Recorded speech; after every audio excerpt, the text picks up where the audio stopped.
আমেরিকার Los Angeles নামক একটা জায়গা আছে না, এটাকে বলা হয় পর্নের স্বর্গরাজ্য। মানে এখানেই সব পর্নের শুটিংগুলো আগে হতো। একটা পর্যায় থেকে সেখান থেকে সরিয়ে ক্যালিফোর্নিয়া নিয়ে আসা হয়েছে। কখন সরানো হয়েছে? যখন সেখানকার প্রশাসন একটা আইন জারি করল। কি আইন জারি করলো? যে এখানে শুটিং করতে হলে বাধ্যতামূলক কর্নিদন ব্যবহার করতে হবে। নাউজুবিল্লাহ পড়বেন না। তো তারা এটা ব্যবহার করার পক্ষপাতী না, তখন ওখান থেকে ইন্ডাস্ট্রি সরিয়ে ক্যালিফোর্নিয়ার দিকে নিয়ে যাওয়া হয়েছে।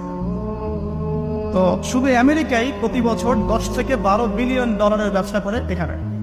দ্বিতীয় স্থানে আছে ইউরোপের কান্ট্রি ব্রিটেন, তারপরে আছে সাউথ আফ্রিকা, তারপরে অন্যান্য কান্ট্রি জার্মানি, এদিকে আপনার সুইডেন, ফিনল্যান্ড, আমাদের উপমহাদেশে অনেক কান্ট্রিও আছে। ঠিক আছে?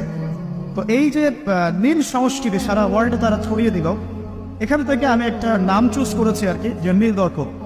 আমি কিন্তু লেকচারে এখানে যাইনি, জাস্ট ইন্ট্রোডাক্টরি কিছু কথা বললাম যে নীল দর্পণ নামটা আমি কেন দিয়েছি এই কারণে। তো মূল লেকচারে যাওয়ার আগে আমি আপনাকে কয়েকটা পরিসংখ্যান দেখাই। তার আগে বলে দিই যে এর ফলশ্রুতিতে শুধু যে ধর্ষণ বেড়েছে এমনটা নয়, বরং সমকামিতাও বেড়েছে। এখনকার পরিসংখ্যান বলছে মার্কিন যুক্তরাষ্ট্রের 52% মানুষ মনে করে যে সমকামিতাকে স্বীকৃতি দেওয়া উচিত,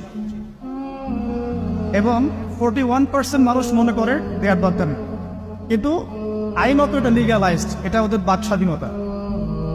এটা কানাডা অনেক আগেই করেছে, ব্রিটেনেও আছে, অস্ট্রেলিয়াও স্বীকৃতি দিয়েছে, এবং দিন দিন আস্তে আস্তে আমাদের ভারত থেকে শুরু করে আমাদের দেশে পর্যন্ত এগুলোর বিস্তার বেড়ে গেছে। এবং তারা এখন সংগঠন তৈরি করেছে, তাদের ফ্ল্যাগ আছে, তারা অধিকারের কথা বলে, তারা স্বীকৃতি চায়।